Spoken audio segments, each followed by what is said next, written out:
This is Pocket Watching with JT, the call-in financial talk show focused on helping you get your money right. Jayson Thornton is a certified financial planner, licensed in both tax and investments. Now, this is not personal financial advice. This is JT's real reaction to all your money and business questions. Are you deep in debt, living paycheck to paycheck, and looking for a way out? Call Pocket Watching with JT, the financial advisor for the people. Need more? Book your personal consultation with my man JT at pocketwatcher.net. Now, let's go pocket watching. Just welcome to Pocket Watching with JT. I know it's been a minute, but we are back. So big shout out to the over 70,000 subscribers. I think I'm this close to 75,000. It's been a minute since I looked, but I think I'm like this close to 75,000 subs. And listen, I appreciate it. Thank you so much. This show is subscriber fueled. I am powered by the Pocket Watchers. A lot of the content that I react to comes from the Pocket Watchers. When I do the live call-in shows and I answer your money questions, it's because you guys actually pick up the phone and you call into the show and you ask me your questions. So big shout out to you guys. I wouldn't have over 70,000 subs if it was not for you. Thank you. Now, couple of housekeeping notes before we get the show started. As I just said, this show is based on what you guys want. So when you send me things, I appreciate it. A lot of the stuff I do is based on recommendations from Pocket Watchers. But some of you are new and you're unaware of how you can send me things to react to. So here's how you can do it. Number one, you can just make a comment on any one of my videos. Comment on the video and send me a link of something you want me to react to. Now, I want you to pay attention how I said, send me a link to something you want me to react to. If you just put someone's name in a comment of one of my videos, there's not much I can do. I'm sorry. I'm not going to spend 12 hours of my life trying to hunt down what you want me to react to by putting someone's name. If that person who you want me to react to has a video or some sort of article or some sort of media that you want me to react to, put the actual link in the video. Just put the link in the comment and I'll follow the link and I'll check it out. Also, other social media like TikTok or Instagram, all you gotta do is tag me in the comments. Other Pocket Watchers do it all the time. You tag me in the comments, I'm going to eventually get around to checking it out. It's not going to be immediate because I actually have a day job. I'm not a full-time YouTuber. I have a day job. I actually work a job, right? I have a company that I run. But when I do find time, I will look at the people who tag me in different comments on social media. I'll check it out. Then I'll react to it. So thank you. Now, let me explain how you will never get a video made. Real quick, because some people are confused. So let me help you out with this. Please for the love of God, do not try to punk me into making a video. It's not going to end up well for you. There are people who will say in a comment of the video, they'll say, JT is scared to make a video about so-and-so.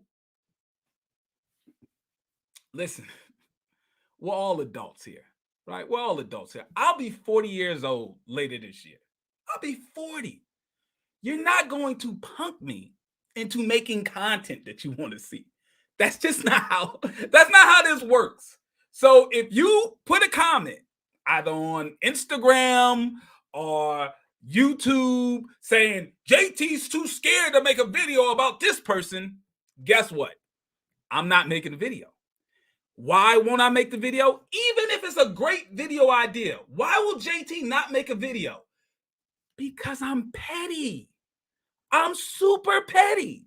And just knowing that you're upset because I'm not making a video, because you're trying to punk me into making a video, it makes me feel good inside. Knowing that there's some troll out there tearing their hair out and upset that I won't make a video because you're trying to punk me into it, I get satisfaction out of it. So if you want me to make a video, let's act like adults.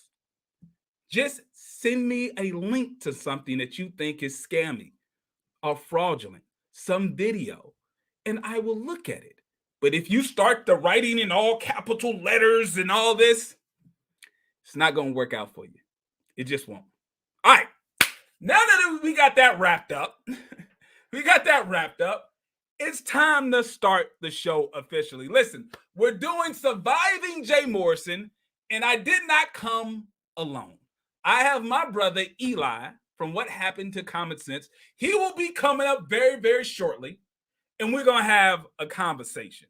But I want to share something with you, and this is really why this show or this episode is really happening, okay? I want to share this with you because apparently Jay Morrison is on a comeback tour. This is what I'm calling it. It's a comeback tour. He has been going to some very friendly podcasts, you know, friendly for him. These are podcasts that have been extremely friendly to him. And he is working on his comeback to get back into the good graces of the internet where he resides. Because this man lives on the internet and he feels left out over the past couple of years. And I want to cover what I believe are the three main points that he's been using, right? The three main talking points of Jay Morrison during his comeback tour. So here we go. Here are the talking points that I've been really seeing over and over again in the different interviews he's been doing. Now, I want to be clear, these interviews haven't been doing very good numbers.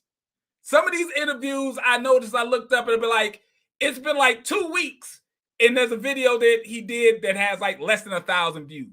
So he's not the big time internet draw that he used to be. The world has changed in these past 3 or 4 years. But let's cover the main talking points of Mr. Jermain Morrison, okay? Here's how I see it. Point number one, Jay Morrison is trying to explain to people that he was blackballed by other online finance influencers based on professional jealousy. That's why he was blackballed. That's like one of the key points that I think he's trying to make. Point number two, he was unfairly canceled based on the accusations of just one person. That's the second point that I feel like he's trying to go over and over and over in these different interviews. And lastly, he is starting a new fund. All right. He's starting a new investment fund. Those are the main 3 points that you will get if you watch these podcasts. And there's other ones that he's been on, but these are the 3 that I really took a look at and watched. Okay. Now, tonight, and I'm going to bring up my brother Eli, tonight I want to go over these 3 points. And as you see, 2 of them I don't agree with. 1 I agree with. The first point that he's been trying to make, right? The first point that he's been trying to make, that he was blackballed by other online finance influencers based on professional jealousy. You know what? That point I agree with. All right. I absolutely agree. I believe that these guys who used to be very close to Jay, I don't believe they separated themselves from Jay based off of any kind of ethical standards. I believe they separated themselves from Jay based on opportunity, right? Based on opportunity. Now, there's some things that I'm going to show you, but first I want you to actually hear it from Jay yourself, okay? Because he's been doing a lot of talking. He's been doing a whole lot of interviews and whatnot. In one particular interview that I'm going to bring up, that I clipped up. So if you have been watching my shorts, you've seen this video. But for those of you who have not seen this short, I want to share this with you guys because I think it's very telling. I think it's very important to see how Jay Morrison sees the other influencers. They kind of, they boxed him out, if you will. They left him by himself when everything was falling apart for him. So I'm going to go real quick and we can go over what Jay Morrison believes is the betrayal that he received from all the other online finance gurus, I guess, and he names names, he doesn't leave it up to your imagination. He absolutely names names. And he kind of talks about why. So here we go. Let me bring this up to the big screen. You can see what I'm talking about. Here we go. Everybody try to box me out. Birds of a feather flock together. You run around with losers, you will end up a loser. From Ern, you should talk about it because I had to have a conversation with him because I didn't like some shit I ain't like. It certainly was to many people's benefit that I was out of the picture. Matter of fact, Troy from Earn Your Leader told my wife, the people picked a new leader. That's how they felt. 19 Keys, Wall Street Trapper, sat in my office while I was planning out the political party. Him 500 was at our corner class in 2016. He knows. Earn Your Leisure. Most requested. Yeah, that's a fact. They know that, if the big homie out, it's more room for us. Oh, Ian Dunlap. It was on their Market Monday podcast. And he made like some kind of comment like, oh, if I did that, I'd be like the biggest scam like Jay Morrison. All right. So real quick, let me break that down. Some of it might have went fast or whatnot. But clearly, Jay Morrison feels some kind of way based on being blackballed. Now, this point, I actually 100% agree with Jay. Like, I agree with Jay with this point, and let me explain why. For all the criticisms that I can give Jay Morrison based on his horrible financial advice he's given, based on horrible management of the TULSA real estate fund, I can go on and on about all of the bad things that I see in his business practices and whatnot. But I may be petty, but I'm a fair, petty guy. I will always admit to the things that Jay Morrison is good at and the things that Jay Morrison did in the past that was somewhat trailblazing. So here we go. Jay Morrison is one of the top 5 talking Negroes online. When it comes to presenting information, when it comes to capturing an audience online in the finance space, Jay Morrison is top 5 all time. Top 5 all time. You got to give it to him for that.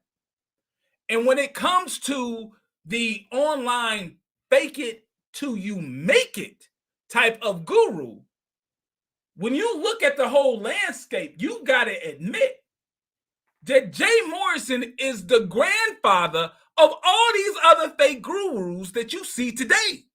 Now listen, follow me here. Jay Morrison was online faking it till he made it since the early 2000s. Long before most of these Negroes picked up a mic and started a podcast. Long before these Negroes were online selling courses, Jay Morrison was doing the hard work of actually creating an industry. Follow me here. I'm giving the brother his flowers because this was not an easy thing to do. Jay Morrison got on and created a lane to sell financial education courses when that wasn't a real big thing for his community. It wasn't. Let's not act as if there were so many resources for the average everyday person to buy an online education course online. There wasn't, right? There might have been courses, but those courses were not targeted to you. They were targeted to other people. Jay Morrison started that. And he carved out a path of being able to create clout for himself in a way none of these other Negroes knew about until he did it. I'm about to share a video that backs up most of what I'm saying, but I'm going to drop some seeds. When these online so-called experts want to get your attention, they want to sell you a course, what do? They find their way onto some podcast or the Breakfast Club, which nowadays, for the most part, the Breakfast Club is a podcast. Let's be real. Most of y'all do not watch the Breakfast Club or listen to the Breakfast Club on the radio. You watch them online. Let's be real. So they're really a high-priced podcast. Y'all wasn't doing that until Jay Morrison. Jay Morrison started that. Getting on the Breakfast Club, getting in front of cameras, doing viral videos where he pops out at you and start talking about financial talk, dressed up in a suit, talking like he's got big money. Jay Morrison started that. And when Jay Morrison needed your help, all you fake gurus who learned from him, y'all were nowhere to be found. Y'all didn't help him out. And I agree with Jay. You did it because of opportunity. You did it because if Jay Morrison is out the way, you can fill the void. Now, I'm about to share this video here. And it gives you somewhat No college education. But I mean, this video is going to give you somewhat of a timeline of how he was introduced. Now, this video right here is really how most of us met Jay Morrison. We met him in the back of a Rolls Royce screaming, "Wake up." All right? Pay attention. This video went viral on World Star Hip Hop. This is how most of us met him, if not on the Breakfast Club. But here we go. wake up! The message I got for us is, at some point, like I grew up, like I figured out, like I'm a guy with 3 felonies in 3 different states, no college education, but I made my first million legally by 28. I'm crushing the industry that I'm in right now. Like I'm that guy, and I want to give game to our culture. Like I want all of us to win. Like we all black people, right? We on the same team. All right. So I'm gonna stop it there real quick. You didn't hear Negroes talking about doing it for the culture until Jay did. And it was years after. Jay Morrison was the one who said he was he was doing it for the culture. Most of y'all got that from him, but won't credit him. Jay Morrison was the one that said he was a multi-millionaire. He started that. Guru, he started that. Online courses, he started that. You got to pay respect where respect is due. Now, that was the presentation of Jay. All right?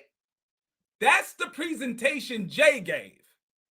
But I'm about to present to you 3 people who knew him personally, who was there when he was making these videos, when he was on the Breakfast Club. And I'm going to show you how Jay is absolutely the granddaddy of the fake it till you make it Negroes online, based on all the info that I'm seeing, and why all these other clowns who didn't come to his support should absolutely, there's some blame to be put on them based on Jay's perspective. So I agree with Jay with this, but we just saw Jay talk about how he's a multi-millionaire. He's killing it in his industry. Let's see what his ex-girlfriend, who was his girlfriend at the time he was making these videos, let's see what she has to say. Right. So anyway, when I met him, he didn't have any money. And he was living in a foreclosed home. So he had no properties, living in foreclosure. But he... All right, real quick, I want to make sure she's talking a little fast, but I want to make sure I break this down. She said, when I met Jay, he had no money. He was living in a foreclosed home. He had no properties. All right, just to make sure we're on the same page. He started JMA Academy while he was living in foreclosure with no property. So he started, I just want to make sure everyone's hearing this.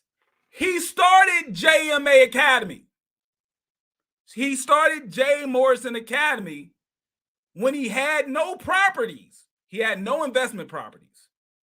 And he was living in a foreclosed home. All right. So online, he was saying that he was a celebrity realtor, right? And he had a lot of like old clothes, because before the recession, he was on BET. He was on, was it like he did a billboard for Rock Nation. So yeah, so basically he started the school while living at that place in New Jersey. And he just created this facade online. You know, he put up the little backdrop. He was doing videos, YouTube videos. His car was not in his name. His car was in his baby mama's name. Then we got a car, but it was in my name. It wasn't in his name. So he really didn't he didn't own anything at all. And so he started building his following online. Then he put out this video called Wake Up on YouTube, where he got out the car that he didn't own. And he was like, wake up, like that, right? So he literally just made these different strategic moves and kept building on these moves, you know? He just did a fake it till you make it. That's it. He did a fake it till you make it. All right, so just to be clear, that was his ex-girlfriend who was with him during the time of the Wake Up viral videos, who was with him when he was on the Breakfast Club. She clearly states they were living together in a foreclosed home. He had absolutely no investment properties, none whatsoever. But he started the JMA Academy, an online education school to teach people how to do things he wasn't doing. All right. Now, I'm only saying this because, once again, he's the granddaddy of all you other clowns out there. But y'all to turn y'all backs on him, it's hilarious. Hilarious. But here we go. That was the ex-girlfriend. And shout out to K Business Podcast and Jacob. Thank you guys so much for supporting the content. That was the ex-girlfriend. Here is the business partner. Crazy, man. Like, I've never seen anybody like this guy. I never did. You know what I mean? You see he involved. He all over the place. He involved in a lot of stuff, but he ain't a master of shit. You know, my name is Rod Standback. I'm the CEO and founder of Flip Funding. Me and Jay was once partners. Actually, we kind of still are partners. You know what I mean? Because I never signed off on the Jay Morrison to remove my ownership of the Jay Morrison Academy because, I mean, me and him just haven't been in communication in years. Wow. You know what I mean? I feel like, walked away after fighting for a while, with him. But to give you a little backstory, I was introduced to Jay through the Breakfast Club interview that he did with Angela Yee. You know what I mean? All right, got to stop right there. He was introduced to Jay based on the Breakfast Club interview that he did. Jay Morrison was doing interviews with the Breakfast Club when most of you new age fake gurus was in middle school or high school. See, now y'all jump on these podcasts. Jay Morrison was doing it long before y'all even knew it was a possibility for you to sell courses in stuff you have no expertise in. Y'all got to kiss the ring of Jay Morrison, flat out. He was doing it way before y'all even knew it was a possibility. At the time, I was investing in real estate on my own, you know what I mean, doing pretty well for myself. But listen, he got me just like everybody else, you know what I mean? If he does anything well, he speaks well, you know what I mean? He knows how to play a good game. So he was talking about doing like apartment buildings and hotels and all this whole big money stuff. You know what I mean? I'm sitting around like, like it was inspiring to me because I'm a black man trying to make it. I didn't know this before social media was really popping like that. I'm still not heavy on social media. It's never been my thing like that. He was on there, but it just wasn't people out there talking about real estate. I reached out to him. I told him how many properties I had, this and that. He saw that I was already advanced and I knew about real estate investing. There was nothing that he could contribute to my, my investment business. Gotcha. So he saw opportunity. So he reached out to me. And this around the time, again, he was popping. He was putting out them wake up videos and everything on WorldStar. He was generating a buzz. And it was a lot of people reaching out to him to be their mentor. And after I was already, in the circle, quote unquote, or whatever. So he came to me like, look, bro, he had like a heart to heart. You know what I mean? He was like, look, bro, he's like, I got this idea because everybody keep hitting me up to be a mentor, but I just don't have the time to, to address all of them. I can't work with all of them. I don't want to leave them hanging. So I got this idea. Let's start a school, a real estate investing school. You know what I mean? All right, now listen. He wants to start the real estate investment school, and he's getting this guy, Roger Stanback, to help him do it. Pay attention to this.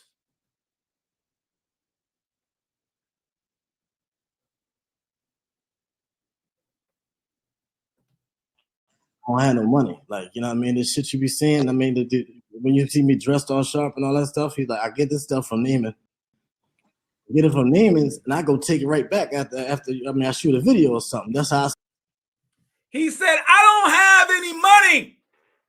I want to start this real estate school, but I don't have any money. You see me dressed up in these nice suits. But what I do is I go to Neiman Marcus. I buy the suit. I keep the tag in the back of the suit. I do the event.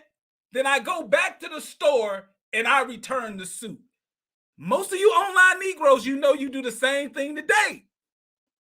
Jay Morrison started this. Just to be clear, y'all jacked Jay's style and he's coming back. All right, here we go. Stay fresh and this and that. Like, you know what I mean? He was taking the clothes back that he was buying. So I put up the money to start the Jay Morrison Academy. And he said he didn't have any money. You know what I mean? Now, he might have had a little something, but he ain't had no money for sure. I know that. You know what I mean? He definitely didn't have no money. And he damn sure didn't put a dime into the Jay Morrison Academy. I know he was licensed as a realtor. He actually lost his license. Coldwell Bank. He was licensed with Coldwell Banker. They actually took his license. He's not a licensed real estate agent anymore. And I've never seen him with the property for investment purposes. I've never seen him invest in any property, never heard about anything. All right. So That was the business partner. The business partner said when he got with Jay and they started Jay Morrison Academy together, Jay Morrison was broke. He had no money. So the partner, Roger Stanback, he's the one that actually put up the money. All right? He put up the money to start the thing. He didn't really know a whole lot in real estate, not enough to do a whole school. So Rod was the one that had to teach him what to say in those videos. Many of you new fake gurus, you do the same thing. Now, lastly, I want you to hear from another person. This person was actually a co-worker of Jay Morrison while Jay Morrison was a real estate agent. Now, remember, this is all the fake it till you make it stuff. Listen to what his co-worker had to say about Jay. I met Jay in around 2011, the end of 2010, and decided to become a realtor and jumped in. So we're working at Sotheby's. I just continued to not focus on myself. So, and the whole Breakfast Club thing really blew off, and now he's on World Star. Company comes to me and they're always asking me questions about Jay because they're seeing stuff and they started to see things that they didn't like, and then they fired him. They fired him because, you know, they're like, he hasn't sold anything still. They've been threatening him. And now he's to the company.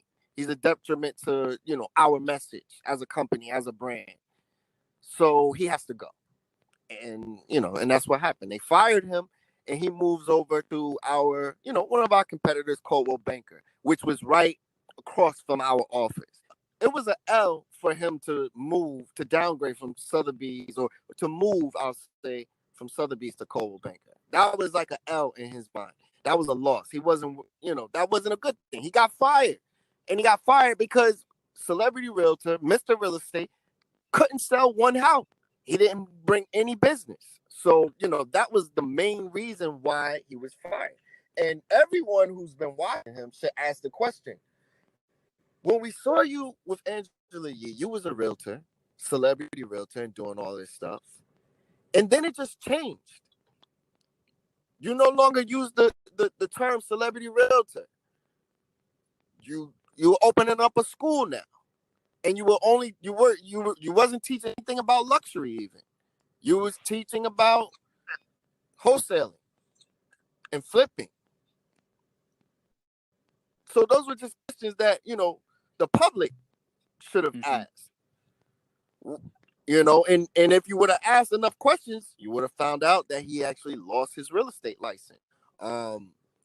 Actually, I was being recruited by Coldwell Banker, the company that he moved, and I went and interviewed with them. And obviously, in the interview, you know, his name came up because I'm just telling them my history, what, you know, different things I was doing. And as soon as I brought up Jay's name in the interview, they're like, wait a minute, do you still work with Jay now? Because he said, if you do, this interview's over. I was eventually told, basically, long story short. So this kid contacts Jay and says he wants access to the property, the $1 million listing that he has. And he pays him some amount, upwards of like $5,000-$10,000 in that range, but something substantial for access to the property. But either was never able to grant access or just got the money altogether. The kid's father is not looking for Jay. He goes straight to Coldwell Banker. He's threatening to sue Coldwell Bank. They wind up just paying the kid's father the money anyway and firing Jay. And at the same time in that process, he lost his license because of that. So now you got fired from the world-renowned Sotheby's. You got fired from Coldwell Banker. You have all this stuff going on online. You have all these followers. You have people calling you Mr. Real Estate, celebrity realtor, and now you don't even have your license anymore. All right, so as you can see, when Jay Morrison says that all of these people who he actually had a hand in creating. A lot of these guys are either one or two things. They're either a direct mentee of Jay Morrison, or there's someone that was influenced by his work, and they even said it to him to his face that he inspired them. I agree with you, Jay. They really owed you a little bit better than what they did. So that's point number one. But point number 2 and 3, I have an issue with. Jay's on this comeback tour. He's going a very friendly podcast, and he's trying to make these 2 other points that I disagree with. Point number 2 that I disagree with is that he was canceled based off the accusations of one person. We know who he's talking about, Tony the Closer. He's basically saying his whole downfall came because of his beef with Tony. He also said that one of the main reasons why he didn't fight Tony as much as he now believes he should have is because he never believed that the accusations of one person would be his downfall. He felt like he did way too much in the culture to be took down by the accusations of one person, Tony the Closer. Now, I credit Tony with being a platform for many other people to expose their experiences with Jay. Jay would like you to believe that it was just Tony who said he had a bad business deal with Jay. That is incorrect. That is false. Tony was simply the person who had the biggest platform that Jay had a bad business deal with. But through Tony, we got all this other stuff. Those interviews you just heard, those interviews came about because of Tony, right? These people have been saying this for years about Jay, but they have a small platform. They have IG pages with less than 1,000 subs, right? Or not even having an IG page at all, not having a YouTube channel at all. So they're saying this stuff and they're writing their complaints on Jay Morrison's IG page. But what does Jay do? According to what they told me, Jay would just block them. Anyone who would complain about Jay in the past, he would block. The issue is when Tony the Closer started making his complaints, Tony had hundreds of thousands of subs. They simply went to Tony and was able to be heard. So he was not canceled based off only Tony's accusations. It was many other people. But I'm gonna talk about 2, then I'm gonna bring up Eli real quick. Tony wasn't the only person who he had a business deal that didn't go right, and they ended up in court. All right. So I'm gonna show you a couple, then I'm gonna bring up Eli, because Eli has more information on one of these guys. So here we go. On the screen, hopefully popping up, you will see the point that I'm getting at. He was unfairly canceled based on the accusations of one person. That is not true. Let me bring you another person who claimed that they had a bad business dealing with Jay Morrison, and they ended up in court. Here we have Jermain D. Morrison and Michael AVANT. There's also another co-plaintiff, I guess, Constantine Clayton, but I'm just going to say Michael because it's easier for me. Now, when I read this, I want you to remember, whenever I say plaintiff, I'm talking about Michael. Whenever I say debtor, I'm talking about Jay Morrison. Just try to keep that together. I'm going to do my best to keep y'all focused. But here we go. The plaintiff, which is Michael, made an oral agreement to purchase a home for $250,000. This is what's going on. I just got to lay out the story. So this man named Michael bought a home for $250,000. He then tells Jay about it. Why does he tell Jay about it? He tells Jay because Jay is a family friend of Michael. Let's pay attention here. A family friend of Michael, Jay Morrison. Jay Morrison then comes back to him. It says it right here. The debtor, Jay Morrison, visited with the plaintiff, which is Michael, later to ask to join them as a partner in the real estate project. So Jay wants in on the deal. He was not asked to be in on the deal. He inserted himself in on the deal. Okay. The debtor, which is Jay, made statements that inferred that he was a realtor and a highly placed employee with the Keller Williams Realty brokerage firm. He held himself to be a real estate consultant, which inferred a status greater than a mere real estate agent. The defendant's business card, Jay's business card, listed his position as real estate consultant on Keller Williams logo business cards. So just stay focused here. A family friend of Jay Morrison, Mr. Michael, he tells Jay he's going to buy a property, an investment property for $250,000. Jay then comes to Mike and say, listen, bring me in on the deal because I am a real estate consultant. All right. So they bring him in on the deal. Says here, as part of the debtors, this is Jay, as part of Jay's contribution to the partnership, he agreed to cover the purchase money, mortgage payments of the property during the construction period. Here's the problem. Ultimately, he later claimed that he could not afford to make the payments. Remember, this is the all-star real estate mogul. Just to be clear, all-star real estate mogul. Make this a little bigger for you.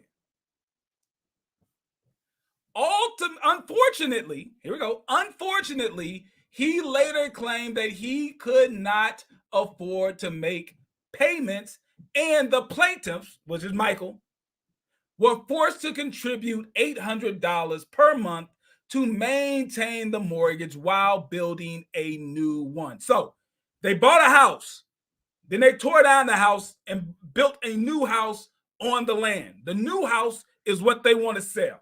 All right.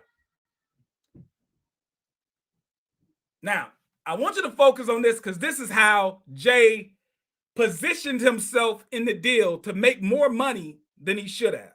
Here we go. The plaintiffs, this is Michael. Michael relied on Jay's self-proclaimed expertise. Michael did not understand that Jay, as the title owner of the real estate, was intending to charge a real estate commission of $18,000 to himself and and Michael's business partners. He then intended to also receive 33% of the remaining profits of the deal. What's going on here, JT? It's getting confusing. It's getting confusing. I know. Listen, I know. It's getting confusing. Jay Morrison got himself in on this business deal, according to the complaint. His contribution was going to be, he was going to sell the house because he was a big-time real estate agent. He was also going to make the payments on the construction mortgage of the new house. He could not make the payments on the construction mortgage of the new house. He also was going to pay himself a commission when he sold the house. His partners didn't understand that part. His partners just thought that he was going to get 1/3 of the net income. He was going to get the commission and 1/3. They didn't understand that until their lawyers had to explain that part to them. All right. Now, here's where the money gets super funny. Michael asked Jermain to list the house at $574,900. That's what he was told to do. What did Jermain do according to the complaint? Jermain sold the house for $533,000 without telling Michael, and he kept all the money. Let it sink in for a second. He sold the house for less than what his partners told him to do. Then he kept all of the money. Well, how do you know he kept all of the money, JT? This guy, we don't know who this guy Michael is. I understand. Listen, I got it. You don't know who Michael is. Michael could be lying. Anyone can file something in court. I got you. I understand. I was skeptical at first, too. It was hard for me to believe that Richie Rich, Swaggy Swag, Jay Morrison would do a close personal friend dirty like this. It was hard for me to believe. But then I read this. They didn't just say it in court frivolously on some paperwork. They actually got a judgment. They sued him in court, apparently, and they won a judgment of $200,000 against Jermain because apparently some judge found that he was guilty of basically selling a house that he was a 1/3 partner in, sold the house for less money than what the other partners told him to sell the house for. Then he kept all the money. There was some judge in New Jersey who looked at the evidence and said, yep, that's what happened. You owe Michael $200,000. All right, so what are you saying, JT? What's your point? My point is that TONI was not the only person who claimed that Jay Morrison has bad business practices. He was just the loudest one. He was the one with the biggest platform. Then through him, we found about others. Now, I'm about to bring up Eli because there is another person who was close to Jay Morrison, and they ended up in court. Will Roundtree also took him to court. Here it is. United States District Court, District of Nevada. Will Roundtree took him to court as well. So it's more than one man. But at this time, I think we need to bring up my brother. What's going on, Eli? Everything's going well. And I love the fact how you are tying in that basically Jay Morrison walked so the rest of the scammers could run. And, you know, it's hilarious that so many of them are trying to distance themselves from him as if what they're doing is any different. When in reality, as you so eloquently highlighted, they're literally following his blueprint step by step, whether it's, you know, the designer clothing, standing in front of the foreign cars, right? And then trying to talk about financial concepts that they really don't have any real knowledge on or actually real proof of concept. And see, this is one of the biggest reasons why when you take these people up on their offer, whether it's Umar with the school, he doesn't have a school. He has an abandoned building. Right. And see, it's so hard for people to be able to put these things together because in most cases, the people who they're targeting are the financial illiterate. And these people, and I hate to say this, but many of these people, they don't have IQs above room temperature, and they lack the intellectual bandwidth to be able to process, to walk and chew gum, you know. And and people say, "Oh, why are you insulting people?" Because here we are in 2023, and you still have people trying to defend the indefensible, where you have actual bank wires showing fraud, you have text messages showing fraud, showing deception. You have lost court cases and judgments against these people. You have business partner after business partner after business partner coming forward and saying the same exact thing. And what happens is that if people say, oh, why are you dropping names? There's so many similarities between Umar Johnson, Brother Polite, Big Business, Jay Morrison. I mean, you put any one of them on the board and it's the same exact repetitive thing over and over again. Now, what I want to highlight, and I want to share this on the screen real quick, because I think that this is important that people start to understand these things. If we come here and we look at my YouTube channel, right? I'm sharing this for you. Okay. Here it comes. Because Jay Morrison and people who try to support him, they try to create this narrative that somehow Tony is paying me to make content about Jay Morrison. Right. Understand, I was making videos about Jay Morrison a year before him and Tony even had business dealings. Look at the video. Look at the date. That 3 video, years ago. but it's almost really 4, because I think it's like about a month, about coming up on a month to make 4 years. Because see, I noticed something very quickly, because everyone loves to call me a clout chaser, but yet when he brings Young Jeezy up there, that's not clout chasing, posting a fake check.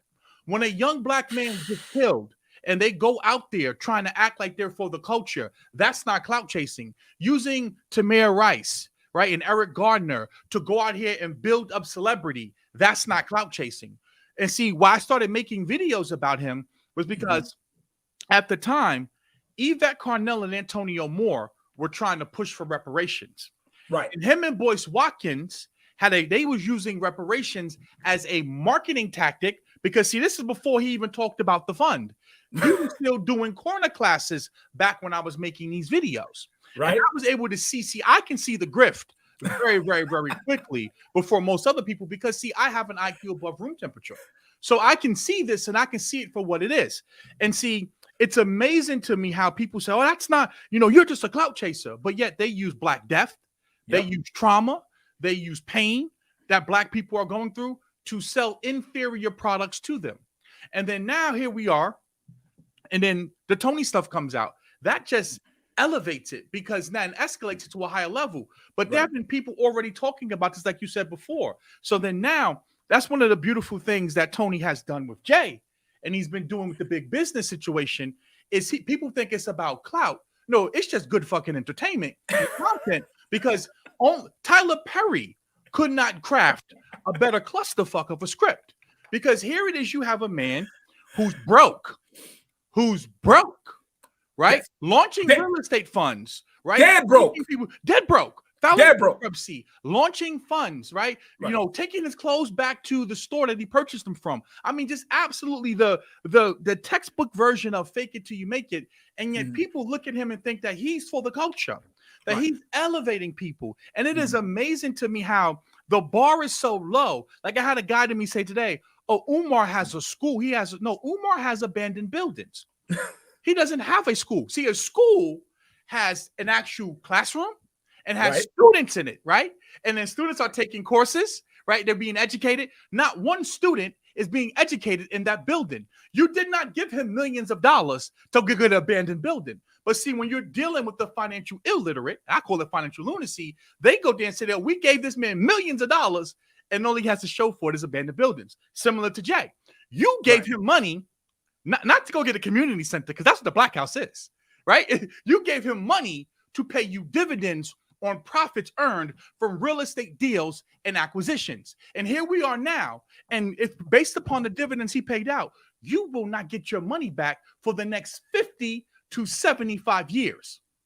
That is not a sound investment. And then you have finance PhDs like Boyce Watkins, who he will sit up here and talk about breaking down and analyzing businesses, yet he's never sat down and broken down the numbers of the TULSA Real Estate Fund. See, this is how you start realizing that we don't have Black media, we don't have Black journalism, instead we have Black propaganda. And see, that's why I started making videos about this, because I can start to see this is propaganda, just like how he's trying to reinvent himself now by going on Social Proof and going on Hardly Initiated. Understand that he has a relationship with those two people, outside of the podcast. That is a conflict of interest. So therefore, he can't be impartial and ask him the tough questions, because again, why are people not asking him what happened with Will Roundtree? Why were you still trying to sell his intellectual property after he stated to you and you publicly acknowledged he's walking away? Why were you still selling his courses? Because from what I understand, you know, and I'm a coon, so, you know, I got coon logic. He's a real estate guy. So why are you selling a credit course that you're not even teaching? But see, this goes back to what Roderick Stanback was saying, where you have people who are posturing themselves as experts in different fields, and they don't know shit.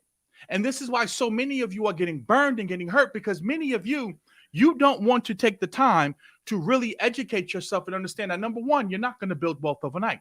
And number two, when we look at these individuals here, they are influencers. Notice that when they're speaking, they never go into monetary policy. They never talk about macroeconomic events. They never really get into deep details and numbers. They never talk to you about what's their exit strategies. They give you basic, low-level, introductory level financial literacy. And because you're illiterate to financial literacy, you think that that's game. And in most cases, they're teaching you fraud, whether it's tax fraud or tax evasion.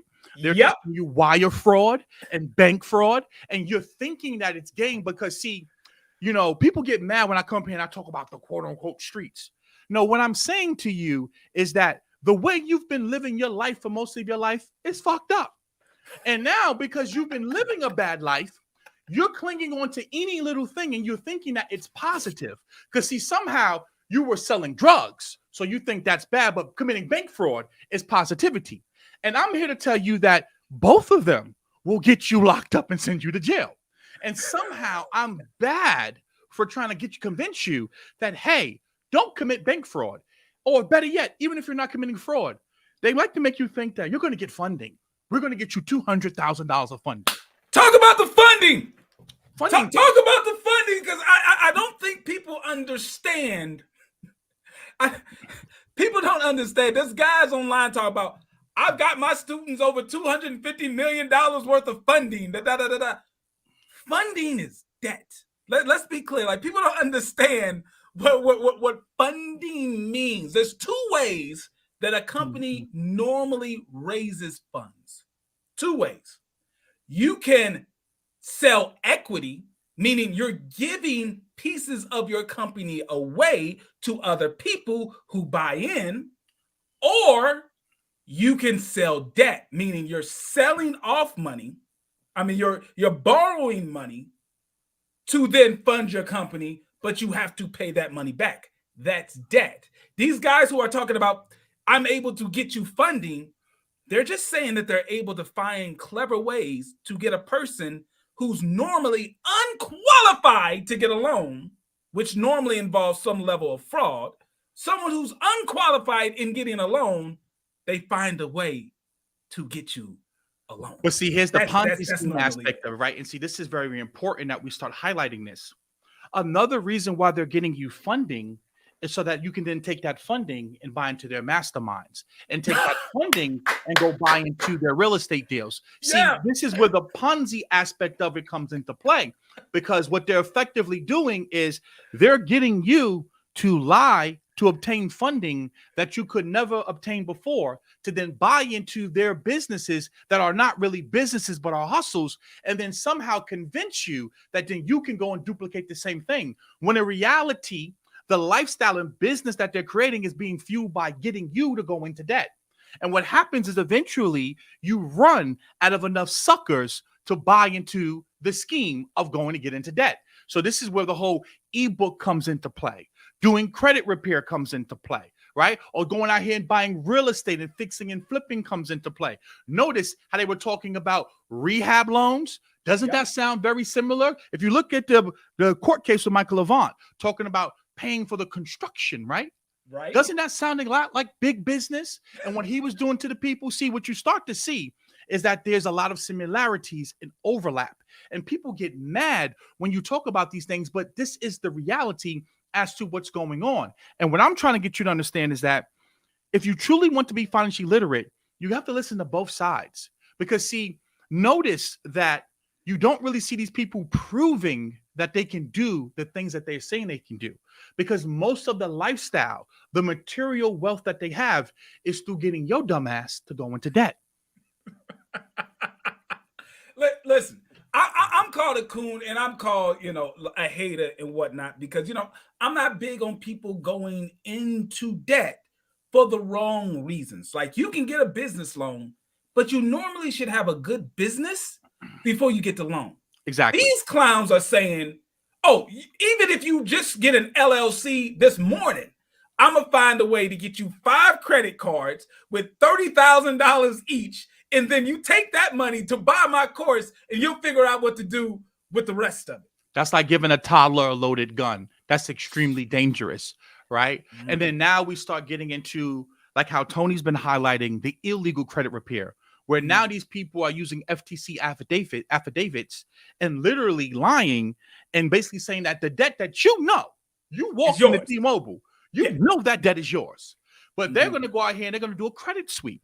Now, mind you, they're going to charge you $1,500 or $2,000 to go and commit fraud. Now, for you, it's in your name. They're not even telling you that they're going to take your name and go put it on a police affidavit. They're not even telling you that. They're just going to tell you they're going to clean your credit. Now, here's a funny thing. It cleans your credit for a couple of months. Right. But then it pops back up. Now, it is illegal to charge for credit repair. Now, why am I talking about this? Because we're talking about Jay Morrison. Why are you talking about credit repair?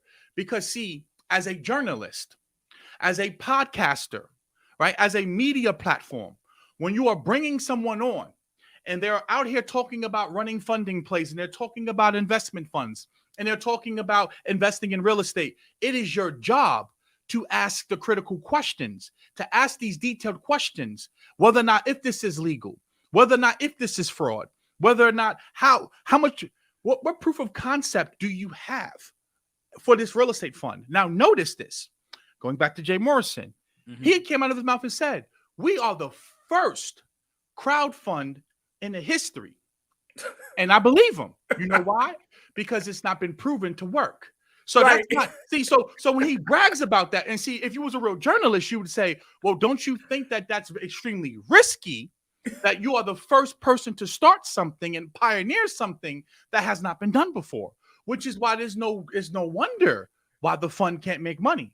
And there's no wonder why no one else tried to do it, because most smart people can see that shit won't work. Now, think about this. He's charging you a 5% management fee. Talk on it.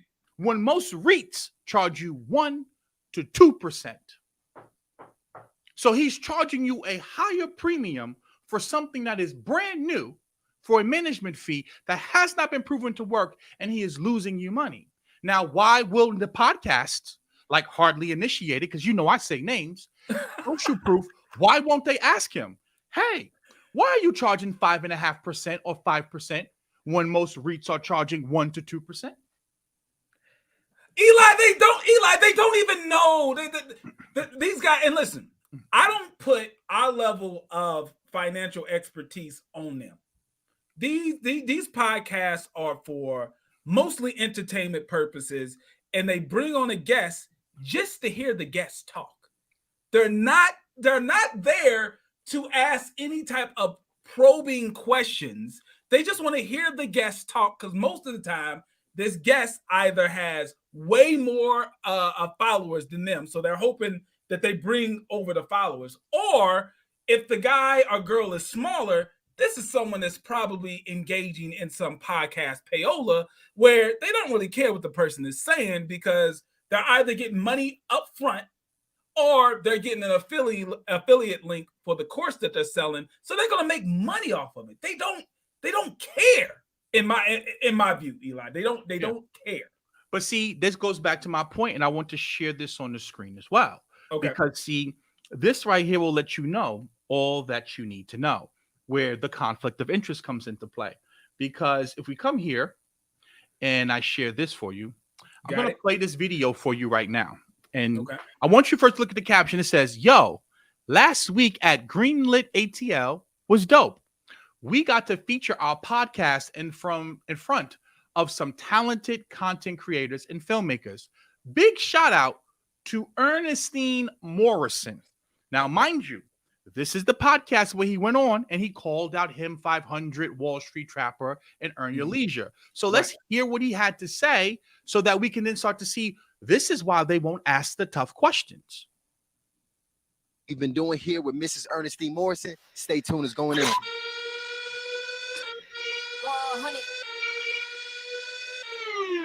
Try to get me in a room, yeah. Everybody want to talk. Why? Turn that off. All right. Right? So I want to pause. We don't have to listen to what they have to say. I want you to see something right here. Who is he standing with? Jay Morrison's wife, Mrs. Ernestine. Right. So when you people come on here and you say that me and JT, we're agents, we're just trying to tear down a black man. No, what we're saying to you is that this right here is bullshit.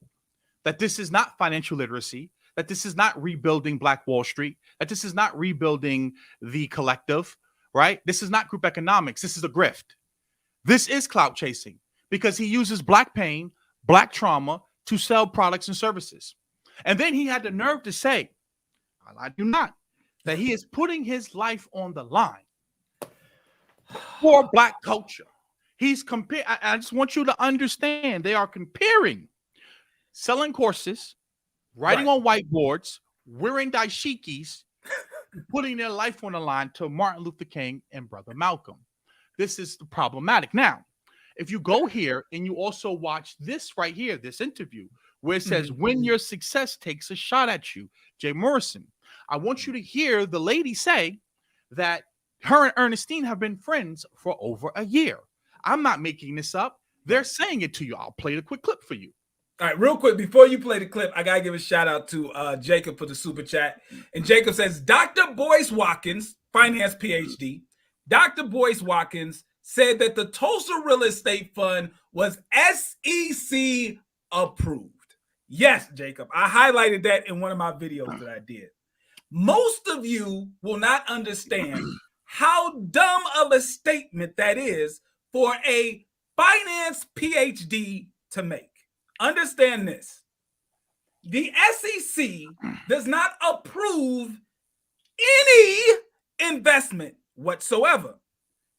This highlights the fact that Dr. Boyce Watkins, who does legitimately have a PhD in finance, but it highlights the fact that Dr. Boyce Watkins has never been in a position to give people financial advice. When I was talking to the lead attorney about this, I gave him a description or an example of this.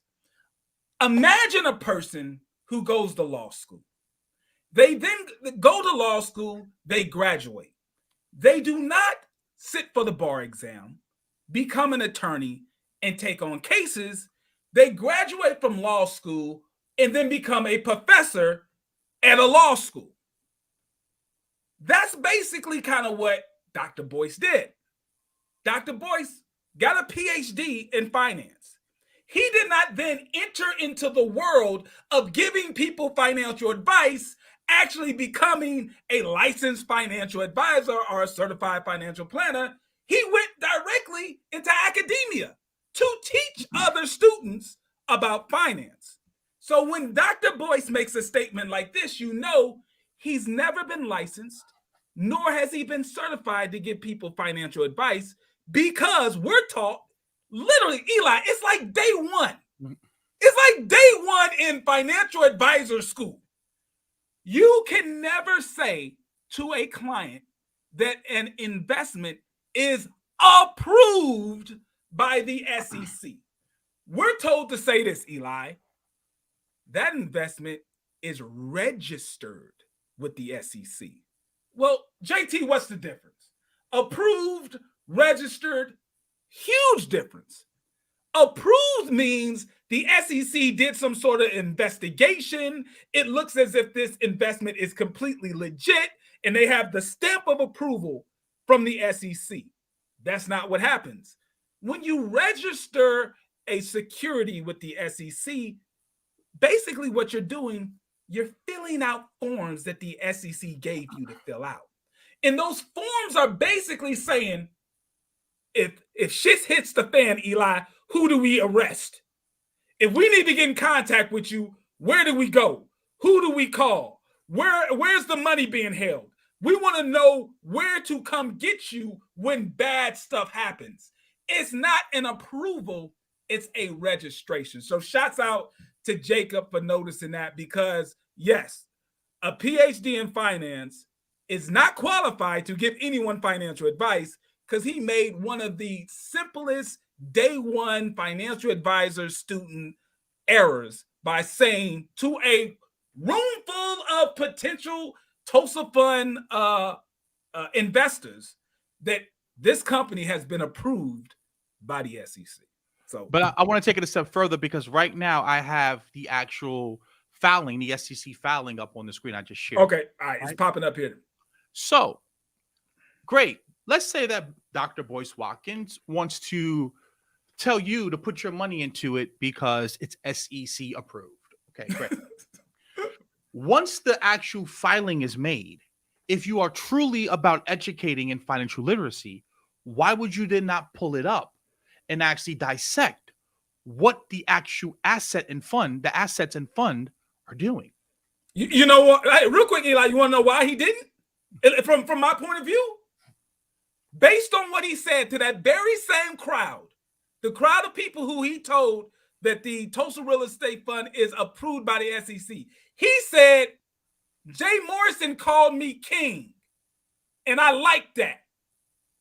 From that point forward, I don't think the PhD in finance did any real digging into the numbers. And I think you're about to explain why. Because again, there are conflicts of interest. And this is what I've been saying for the longest, where you have people who they will try to make it seem like they're not being compensated, they're not being paid. Just because you're not directly being paid with money does not mean that you can't get paid by speaking at events, does not mean that you cannot earn affiliate commissions with their courses. Like, there are other ways to be paid and monetizing someone's presence on your platform other than them directly paying you. So let's stop playing, because, you know, a lot of people like to play the game of, well, no one pays me, right? No one pays me to be on the show, as if that you can't get paid by being an affiliate of their product and have a link for the person to click on and then buy it. Because understand, right? If you don't know the kickback that these people can be getting from business deals by getting the viewers to sign up and join the guest's course or fund. Now, a real PhD, a real academic would say, okay, I made a recommendation a year ago, 2 years ago.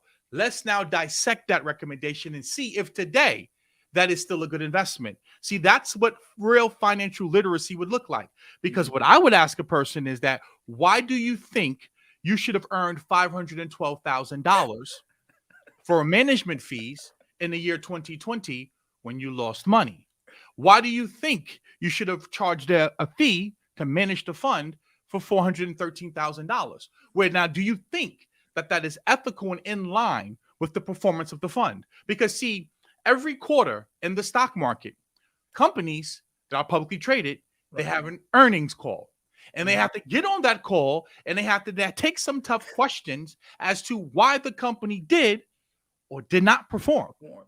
Right? Now, notice, these people never want to come on your platform or come on my platform, or even when Antonio invited Jay Morrison to come, because think about it. If what you're offering is so good, why wouldn't you want to tell the world? Like, for example, when you were critiquing Bitcoin and cryptocurrency, if I'm an advocate of something, why would I not come show my face? Why would I not come on here and answer the tough questions? Because you know why? Because they know that the devil is in the detail. And they know that they cannot defend charging 5%. He knows that he cannot defend these numbers, that the deal flow was anemic and pathetic in one of the greatest real estate bubbles in history. Oh my God. He lost money in one of the greatest markets possible. So now he's trying to launch a new fund. Right. And he's trying to reinvent himself by going on these platforms and these podcasts. And this is where Kevin Samuels comes into play, and I always say it. You have to make up your mind. Enough is enough. You cannot halfway do it. These platforms are dangerous to your financial well-being. I talk to people every day. I put the post up the other day. Airbnb just had their report, their earnings report, and they're actually down in regards to bookings. There's more competition on price. And now a lot of these people who ran the Airbnb play and you ran the Toro play where you would have got 8 cars. Now, because the economy is starting to collapse and contract, who's going to consume these things now? Now, how are you going to be able to sustain that debt? So this is why now it's important that you start picking different platforms to listen to, because clearly these other platforms are all about infotainment. And what's funny about it, Eli? Oh, we got some feedback here. The funny part of it is we are actually, when you take a look at our content and what we do, Eli, we're the greatest help to these other platforms if they could just get out of their own way a little bit and check their egos just a little bit.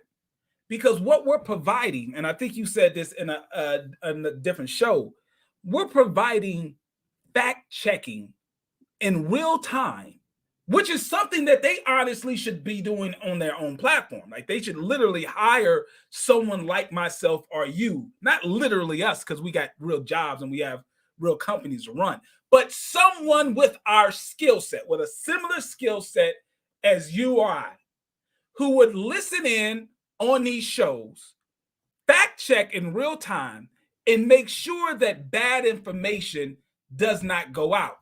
In your opinion, Eli, why do you think, because I've said it several times, even when I talked to Troy and Rashad, I told them that they need someone, not me, I wasn't plugging myself, but they need someone to help them vet their guests, help them fact check what's going on so they don't put out bad information. In your opinion, why do you think that they still, to this day, they let anyone just say anything on that platform? I don't know. All right, go. Because they understand the culture. The culture's ignorant. And they know that the minute if they tried to take the conversation too high, they would lose most of their audience. See, I'm in the education space. I educate, I mentor, and I know.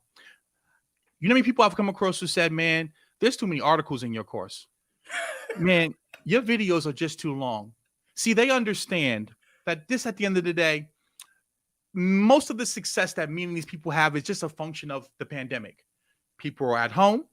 They were equipped with stimulus checks. So therefore, you got $600, you got $1,200, you're sitting here, you don't have nothing else to do, you're stuck in your house, buy your course, right? Tune into your show.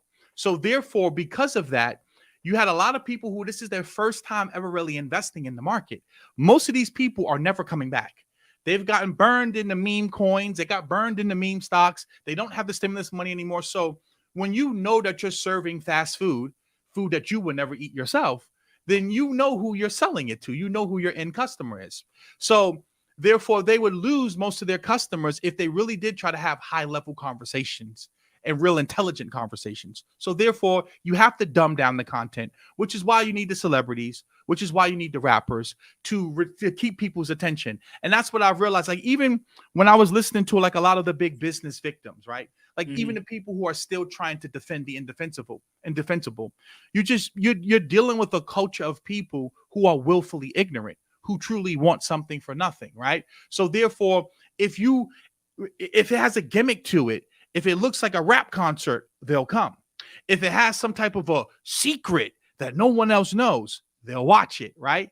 If it resembles and it has similarities to the street culture and finessing and fraud, then they'll tune into it, right? But if you really try to sit there and give them real intelligent wealth building tips, like, index funds, shit that's not sexy, right? Things that's boring, they're not going to want to listen to you, right? And see, this goes back to what Kevin Samuels was talking about before about why Black media and journalism is important, because you have to there's a lot of propaganda and narratives being fed to us on a daily basis, whether it's the Shade Room, Hollywood Unlocked, Spiritual Word, etc., where they like to perpetuate. Why do you think all of them go on the same podcast? The Breakfast Club, $1 Million Worth of Game, EYL. It's the same play that everyone runs, right? Get the Cuban chain, stand in front of the Rolex, go get the rapper, because they know it works, right?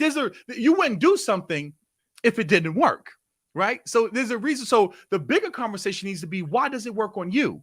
Why is it that you are so enamored with celebrity, with materialism? That's the question that you have to ask yourself. Why is it that me and JT are viewed as coons, or agents, or sellouts, or not real men? Because we can speak in an articulate fashion, right? Why is it that because we don't have on the Cuban or the Rollie that you don't want to? Because Tony said it himself. When he was on $1 Million with the Game and he dressed normal, no one took him serious. The minute he put on some Dior and he put on a Cuban, now everyone wanted to hear what he has to say. So that's the bigger conversation that needs to be had. Why is it that so many, especially black men, because I know my audience, because I have my data, why are y'all so enamored and attracted to that messaging and to that marketing? See, but when we talk like this, we're called victim blamers. Right? We're victim blamers when we actually put the responsibility on the people who continuously get got by the same, as you put it, play. It's the same thing over and over and over again. And to tie it back into what I said earlier, most of these online gurus, they are running the blueprint of Jay Morrison. Jay Morrison blazed the trail for a lot of these guys and girls that are walking down. And here's the heartbreak, because I talked about this earlier on Anton Daniel's show. Here's the heartbreak, and this is why I think Jay Morrison has his biggest beef and problem with him being blackballed. Here's the problem. In the early 2000s, when Jay Morrison was blazing this fake guru trail, when he was on the Breakfast Club, when everybody else didn't even know that this was an opportunity to sell information like this, he wasn't making a whole lot of money, right? It took some time to get some money. But then when the golden age of online fake gurus came, which was 2020, pandemic, money, stimulus, PPP loans, all this stuff, that's when Tony came and knocked Jay out of the picture. So while Him 500, Wall Street Trapper, Ian Dunlap, Earn Your Leisure, all the people who Jay Morrison named in that video, while they were running his blueprint, they were actually making way more money than he ever made with his own blueprint.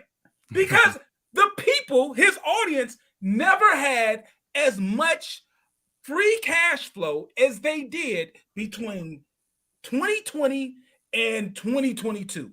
That's when the stimulus money came out, the PPP loans came out, when borrowing money was extremely easy because the Fed is just printing cash. You talk about this a lot. When they were pumping a lot of money into the economy, Jay Morrison was blackballed. And all of these guys were doing convention after convention, mastermind after mastermind, sucking all of this liquidity, sucking all of this newfound money in the black community into their pockets. And the guy who invented the blueprint of doing it was sitting on the sideline. I know that had to hurt Jay. And I'm not saying it laughing because he said it himself. To me, I understand why he's mad. They took his play and got more money doing it. That's crazy. Here's something else too. I'm sharing my screen right now, right? Because I just want to show you how thorough I've been with this. And again, this is no shot at anyone, but I've been making this content. Me, Yvette Carnell, and Antonio Moore was making this type of content about black grifters before everyone else was doing this. Right. Look at this video right here about Dame Dash. Isn't Dame Dash the favorite person that they like to use to elevate the culture? Absolutely. I was making videos about how Dame Dash is a horrible businessman almost 4 years ago. So just like I was talking about Jay, I was talking about Dame before everyone else was talking about it, because Dame Dash is a horrible businessman and an example of business as well, right? But see, again, he represents the culture. So now, why would someone keep elevating someone like Dame, who is a failed businessman and a horrible businessman? You know why? Because he sells. He brings the audience. He brings the audience. So start understanding. See, I'm gonna make the difficult content. Now look, that video only got 10,000 views. But see, if you talk about him in a positive light, it'll get 100,000 views. See, the reality of it is, and I've learned this a long time ago, is that Intelligence is something that a lot of people lack, or they just don't want to accept. They look at it as not being cool. They look at being smart and being intelligent as being corny, as being boring, as being dull.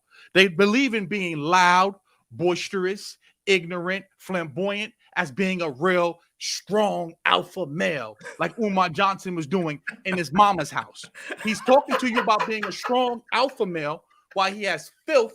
He's live streaming just like this. Right. Because I did videos about this too on my channel. I remember. Yes, I remember. He's live streaming, telling you about how to be a strong alpha male, how to rebuild the black community while he's sitting in a junky house where there's literally garbage on the other side of the camera. But he accidentally knocked the camera over. Yeah, and he knocks the camera over and you see all the dirt in his house. But he's telling you how to be a man.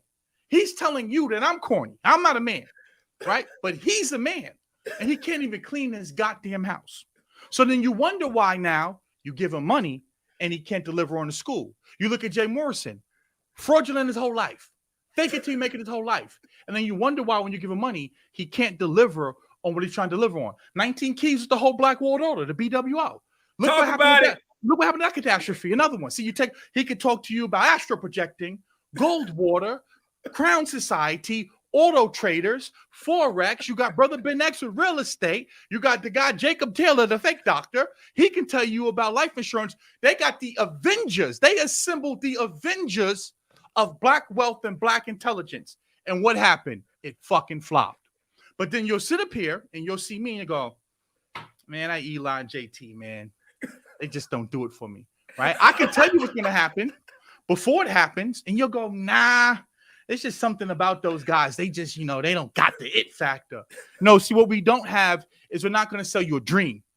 I'm going to talk to you real. I've been an entrepreneur for over 15 years. I've lost money and I've made money. Like, for example, every single day, I get up and I trade live in front of my students. I don't sell them something that I don't do myself. I don't sell you something that I can't prove to you that I have not made money with. You have people who will go and buy a credit course from Him 500. Where do you think all these people learned about credit repair from? Where do you think they learned about FTC sweeps from? You know how I know about this stuff? Because I'm in this course. I'm in this group. He teaches you how to go get bonded. He teaches you how to go clean credit. He teaches you how to go out here and build relationships. He teaches you how to do a funding business. Well, think about this. They're going to get you funding, $100,000. And they're going to charge you 10% of the funding that you got. I want you to think about that for a second. Tony was talking about this. An NFL agent charges you 3% of what he gets you for the year to get you more deals. They're charging you 10% of your own debt. You're already starting by debt by itself. And you know they got high interest debt. These people aren't getting low interest debt. Credit card debt, people. Credit card debt is the worst debt that you can have. Worst debt you can have is credit card debt. They're getting you a bunch of credit card debt. They're teaching you to shift balance from one card to the next card to make it look as if you're able to handle your debt, but you can't. And then they're charging you money off the debt itself. You're starting so far behind. That is a recipe for failure. Not only to add the way that you get the cash from the card. I witnessed, and Eli hit me to this. I witnessed Him 500 explain how to get cash off your credit card without doing, the transfer, the regular like money advance, cash advance. This is how idiotic it is. Let me explain to you guys. And this is not hate. This is coming from a person. I actually went to school for this. Listen, people. Imagine me in college for 6 years. 6 years. 4 years in undergrad, and then an additional 2 years, right? 6 years to learn how to give people financial advice. Okay. Him 500, and there are several videos on YouTube, you can find it, turning credit into cash. He teaches you not only to go into debt to get the credit cards, but to get cash from the card to do what you want. He teaches you to open up a merchant account. What is a merchant account? It's simply an account that you work with a third-party company where you can bill customers, they can use their debit or credit card, and you get the cash into your account. He teaches you to open up a merchant account. You're already lying at the jump. Open up a merchant account. Swipe your own credit card so that you can liquidate the credit on there and turn it into cash and bill yourself. So if you got a credit card with $30,000, write up a fake invoice for $20,000, swipe your card, and that third-party company like QuickBooks, like Square, a bunch of different third-party companies will take that money and deposit it into your account. But what did you just do? You just created taxable income to yourself by swiping the card, because that same company that turned your credit into cash, they're going to issue you a 1099-K at the end of the year and say, you earned this much money. What are you then going to tell the government? Oh, this wasn't a real transaction? This was just me funneling money from one end? Or are you going to compound the lie, say, yes, this was taxable income, and now I have to come up with some fake business expenses to offset it? You are compounding bank fraud with tax fraud, and you're paying thousands of dollars to people like him 500 for the opportunity to commit these crimes. But we're the dummies. we're the dummies, Eli. But that's why I say it's not financial literacy, it's financial lunacy. Because number one, they're not doing anything special for you to get this funding. You could have got that funding on your own. You're just filling out an application. It's not like they're brokering a deal for you. Like without them, you wouldn't get the funding.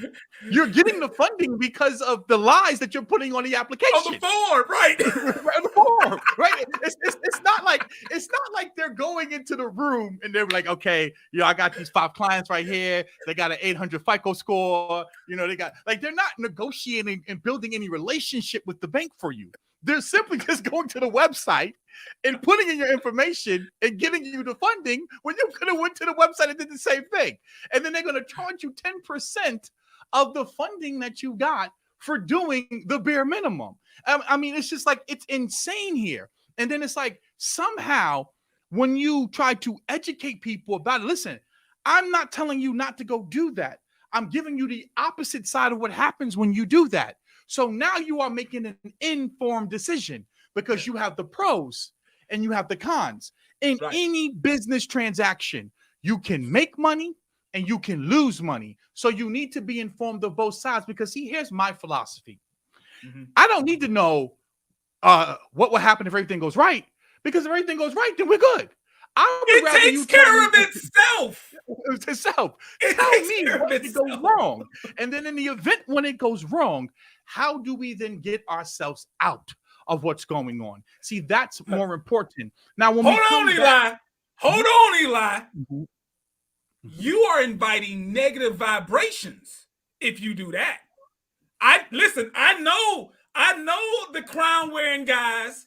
I know the chakra guys, and they would tell you, if you hang around guys like Eli and JT, who are always telling you the worst case scenario, the stuff that can go wrong if you do a particular thing, you are inviting the negative vibrations, the low vibrations into your life, and you will always lose. You have to surround yourself with yes men. You have to surround yourself with people who only feed you positive vibrations, and that guarantees you what, I guess, the law of attraction, whatever the hell pseudoscience book that they're reading today, that's going to give them success. Only think positive, and only positive will come to you. Yeah, and that's exactly why so many people now are finding themselves saddled with so much debt. They don't have any way to unwind this debt, and we're already starting to see the banks are starting to collapse. And see, what's amazing to me is many of them simply think that, well, I could just file bankruptcy and it's just going to magically disappear because, it's in my business name. No, you gave a PG, a personal guarantee to go and get those business credit cards, right? So therefore, it may not report in regards to the debt in your personal name. But when you default on that debt, you are still personally liable for that. And they will come after you and they will sue you to get it back. See, I was sitting here and I was just like, because again, I'm too busy actually teaching my students, actually running my business. That see, people think like I just sit around all day long and I just like, you know, police people because they call me Officer E now. That's my new name. Right. They call me Officer E. No, it's just that I know bullshit when I see it. And like this stuff is like elementary financial literacy. Like the man, the fee that he's charging you is eating into the profits. That's just basic business 101. See, like a startup is supposed to be lean and mean. Like these are just basic things that you know from doing basic business. Right. So I can see certain things about that don't make sense. That fee's too high. It's right? way too high. It's way too high. It makes no sense. First of all, I can see if he had the staff that fee had to go. So because he has such a large staff, he has to justify that fee. But see, this is where journalism comes into play, where you would ask, why is the fee so high? What is so unique and different about your business model and structure that you need to charge that fee? See, these are the questions that need to be asked. I'm not telling you not to go out here and leverage your credit. Most people, the world banks, how do you think they make money? By extending credit. I'm telling you that you would have never gotten $200,000 in funding if you told the truth. And you do not have the financial expertise or the business acumen to handle $200,000 of debt, is what I'm telling you. And see, they're trying to sell you the ebook, the Airbnb, the Toro, the mastermind. See, they can do that because they have the following. You with 1,000 followers are not going to be able to monetize a brand, right? So it makes no sense for you to use that level of funding now. Now, real quick, I want to touch on that because what you said was important. The only reason they were able to get the funding is because they lied on the application. You know what I call that, Eli? That is financial catfishing is what they're teaching you to do.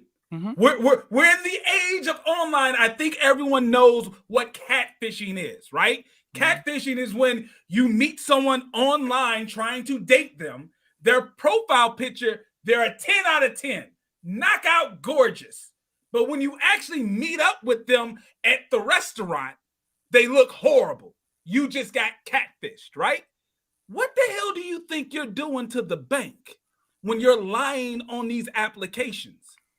You're showing the bank a perfect credit applicant, someone who always pays their bills on time, someone who has a great, not good, but a great income. Him 500 told someone to say that they made $250,000 a year. When you and I know better, that person probably most likely makes somewhere around $45,000, maybe $60,000. He told them, put $250,000. He also told them, don't do it to, I think he said, don't tell American Express that you make that much money, because American Express will actually make you show your tax returns and they'll catch you in your lie. He knows what he's doing is wrong. That's the point that I'm trying to make. Yeah. He knows what he's doing is wrong. But back to the point of financial catfishing. If you're presenting yourself as this perfect person with a great credit score, when you know your credit score isn't really good, you just lied to the credit agencies and for a month or two, your credit score looks good. If you lie on the application, say that you make 5 or 6 times the income that you don't really make, then they give you the loan. A loan, like Eli said, you cannot manage this loan because you are not actually the person you lied on the form that you were. You're going to fail. Of course you're going to fail. You're going to fail the same way that the catfish date fails. The catfish date doesn't get took back home to do whatever, because when you meet them in person, you turn around and you walk away. That's what happens in business and in life. You take on a loan that you know you can't handle because you don't have the income, you don't have the ability or the history to pay people back, and you're surprised that you're filing for bankruptcy. It's your fault. See, now people, I know people are probably saying right now, okay, I thought we were talking about Jay Morrison. How do we get on to other people? And I'm going to tell you exactly why. Because we're talking about predatory business practices.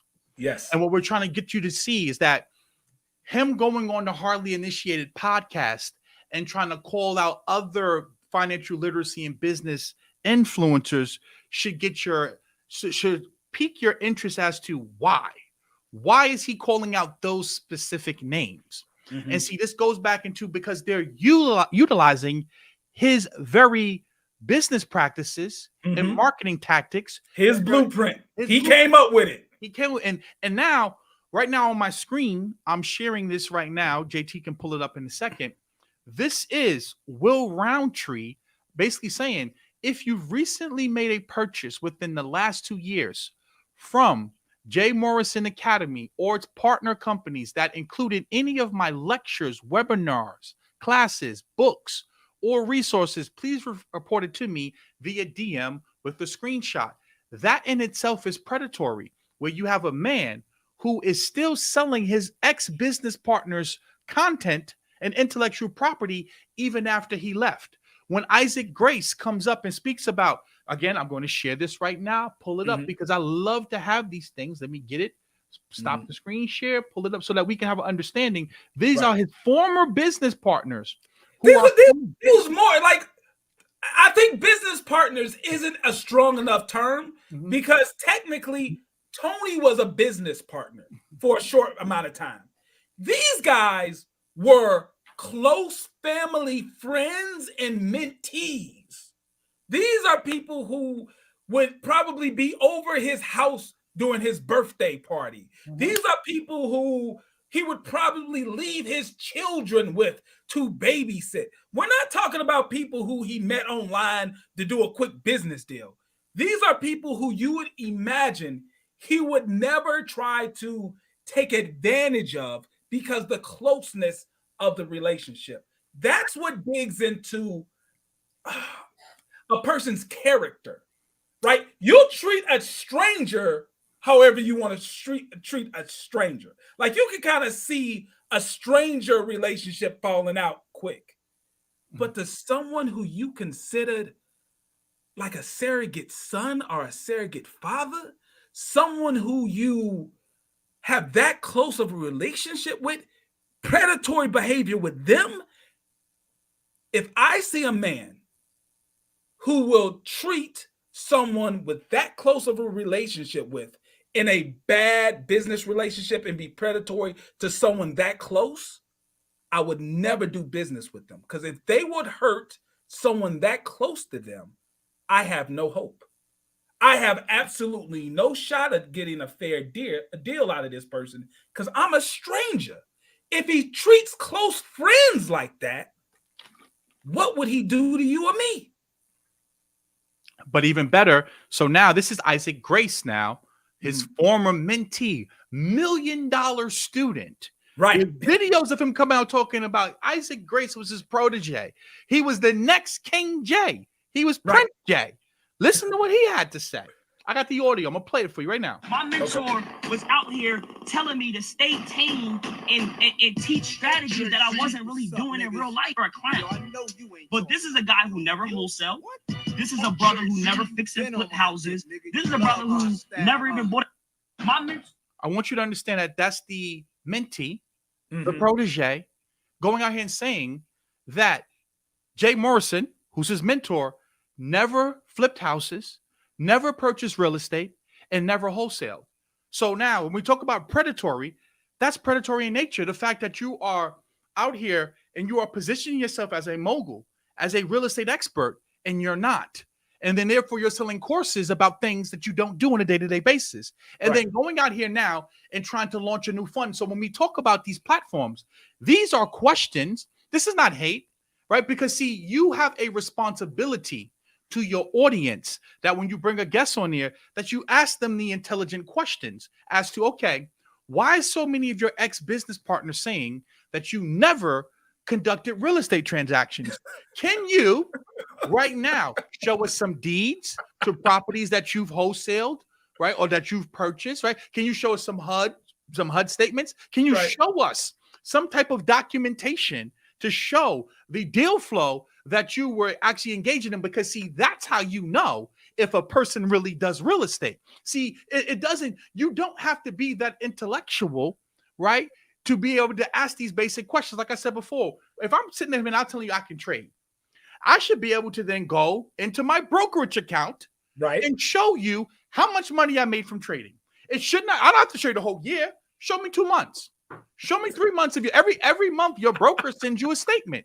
You should have, because they have no problem showing the Lambo. They have no, because I know what you're going to say. Oh, you got to understand, man, white supremacy, and you know they took out Dr. Sebi, so you know you got to be careful. You can't really drop all that knowledge because you know if you give out too much, they'll come assassinate you. But they have no problem, showing you all their wealth. They have no problem standing in front of the Lambo, no problem showing the chain, right? No problem talking about it, but they can't go too much into depth because you know then the people might come and get them. It's asinine, it's embarrassing, and it's insulting. But I know why they do it. And see, this is why the predators will continue to prey. This will not change. And I love it because you don't realize that JT went from 10, 15,000 subs to 75,000 subs. You know why? Because as more and more of this stuff gets exposed, you just give us more content. And this is some of the best content that I've ever created. So I laugh at it because it's like, you know, you're really doing me a favor because I'm going to be here. I'm going to keep making the videos. Like that's the crazy part. That's the part that blows my mind. It's because you had a conversation with the EYL guys. I had a conversation with the EYL guys.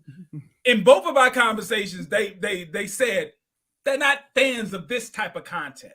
They don't like that we are critiquing their content and the content of their counterparts.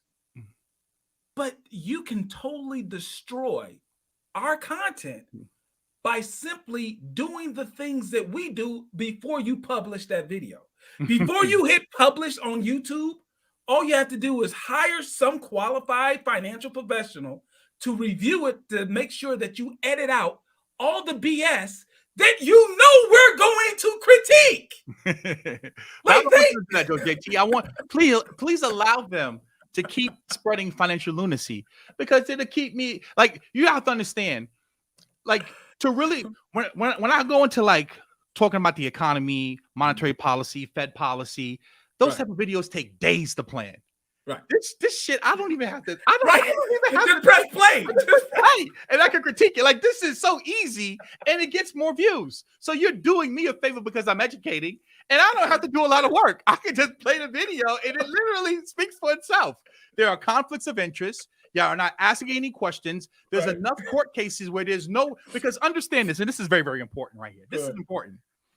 Jay Morrison loves to talk about the case that he won against TONI, which, by the way, is still back in court. It got vacated. But anyway, he loves to go, you know, you have to understand the accuser. We took him to court, right? That's right. The accuser, we put a case on him.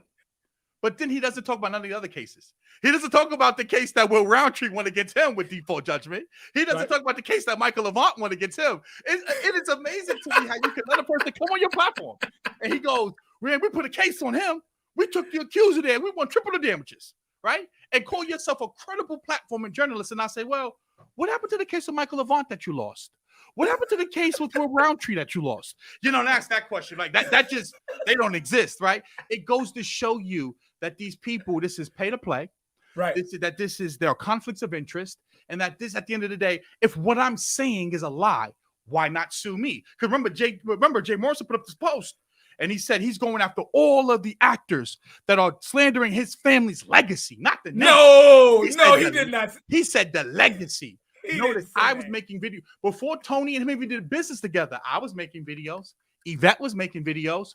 Tone was making videos. He didn't sue none of us because we're talking actual real things. We're talking about documentation that you can actually pull up and see. He won't address. He never addressed none of the suits he's lost. And none of his supporters, none of the podcasts, and none of the platforms ever asked him about the lawsuits that he's lost.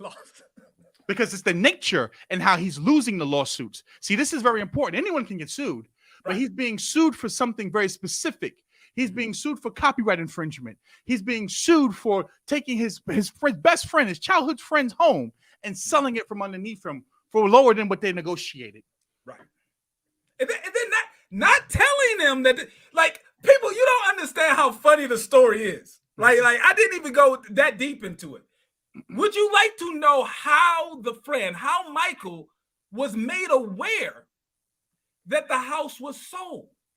Because Jay didn't tell him, according to the documents. Jay didn't tell him. Michael was driving by the house and noticed people in the house. He noticed, like, what's going on? Why are there people in the house? He pulls up to the house, knocks on the door, and he's asking questions like, why are there people in this house? What are you doing here? And they're like, we bought this house. You bought this house? How did you buy this house? How much you buy the house for? That's where he finds out that Jay sold the house for less money than he was instructed to do, and he kept all the money. Not a third, all. Right? Not a third, but all of the money, which goes beyond the original deal and agreement, which was a third. A third. This is what we refer to as a red flag. If a businessman will do this to a family friend, someone he knew since they were children, what do you, the black man or woman who's sitting right now with your phone in your hand or looking up at your TV screen, wherever you are, you're watching this podcast right now, why do you think he's going to give you a better deal as his business partner that he did not do to Michael AVANTE, that he did not do to TONI, that he did not do to Will Roundtree? People who he actually met in real life and knew them, they got bad business deals out of him as partners. You think someone with a name who's basically just a name on a computer screen to him, he's actually going to pay you the money that you're due? You know, lost your damn mind. And that's where the predatory nature comes into play, because here we are now. The TULSA Real Estate Fund, based upon the last report that came out, isn't profitable.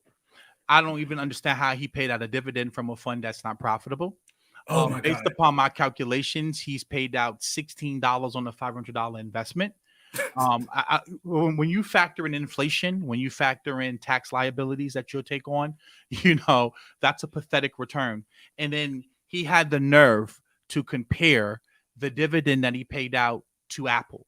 And see, again, this goes back to that plays on the financial illiteracy of his customers, his investors, of his audience.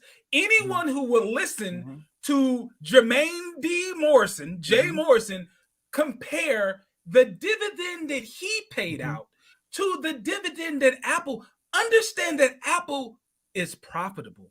Understand that Apple actually takes its money and reinvest it in research and development to come out with more products that people buy to make a profit. You have Jermain Morrison, who paid out a dividend out of what? The company lost $1 million in year one. It lost $2 million in year two. He claims that he paid out a dividend out of the profits that were in a quarter. He was profitable for a quarter. But there's 4 quarters in a year. So if the overall year you lost money, Eli, where did the money come from to pay the dividend? It would have had to come from investor money. Yep. He just gave you back money that you gave him. That is called a Ponzi scheme. And that's where the predatory nature comes into play, because again, you are preying on people's ignorance, lack of understanding, and lack of financial literacy. And this goes back to, it says, I'm sorry, it says the $17 of the ACH transfer fee, the original fee, that wasn't even covered. Like the fee, the $17 fee to even buy into the investment, you're already in a hole when you even add in the dividend. Oh, and what's amazing to me, and I covered this in my video. Number one, Apple is a liquid market, meaning that you can liquidate. How they say you can liquidate your credit cards, which really means you can pull off money off your card. That's because they love to try to use. They use real financial terms, right? But they use it. They just use it however they want. Yeah, they just use it in the wrong context, right? Right. Apple, right? Apple's shares are traded in a public market with its liquidity, meaning that you can get in and you can get out. There's market makers that will always, like, people don't understand what we're talking about here. Listen, if I own a security that is on the open market, I can always sell. I literally, like, I don't have to wait till Eli is willing to buy my shares of the S&P 500. There are broker dealers who are market makers that no matter what, they have to buy it from me. At any time, at any given time, within the trading, timeline or whatever, if I want to sell, I can always find a buyer because of the market makers. There are no market makers for the TULSA Real Estate Fund. You cannot sell it to anyone other than selling it back to the company for a redemption. Which is why he was sued by the SEC, or well, not sued. Let me fix that. He was investigated by the SEC was because of the way that they were marketing this IPO when there was no public market for the shares. So when he talks about the Department of Justice and the FBI investigating him, they were not investigating whether or not the fund was legitimate or the viability of the fund. They were investigating the marketing tactics, the deceptive marketing tactics, because to say that we're having an IPO and there's no public market to sell the shares is deceptive. Okay. And more important, and see, this goes back into, again, that's predatory. And see, this goes back into, if the first fund was launched in a predatory nature, well, remember, they were going down to Tulsa. Did they buy any real estate in Tulsa? Did they open up any businesses in Tulsa? Did they do any business in Tulsa? Because remember, and I got to go back and watch my old videos, him and Ernestine is standing in front of this real estate and they say, Black power couple, right, is rebuilding Black Wall Street, right?